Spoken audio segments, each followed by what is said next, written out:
Hello guys, welcome to my channel. Today we are going to see how to fix GTA 5 enhanced not responding error. Let's fix it guys. Go to search menu and type Windows Security, click on open it. Select the virus and threat protection and select the manage settings.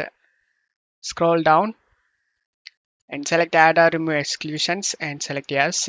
Select add an exclusion and select folder and navigate to the game folder where you saved. I saved in C drive. Here is the game folder. Select it and select folder option. And the game has been added to this list.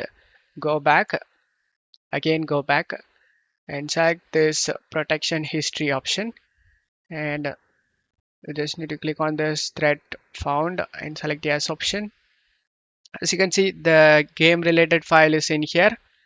Just select the action option and select the allow on device option and select yes, and do the same thing if anything listed same thing like the game related file, and then you just need to select the action and select the allow option.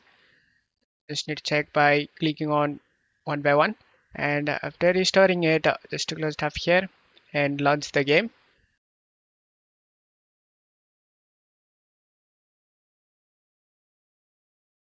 And as you can see, the game opens up without having any problem, and you will never face any game related problem guys. Don't forget to leave a like guys. Thank you.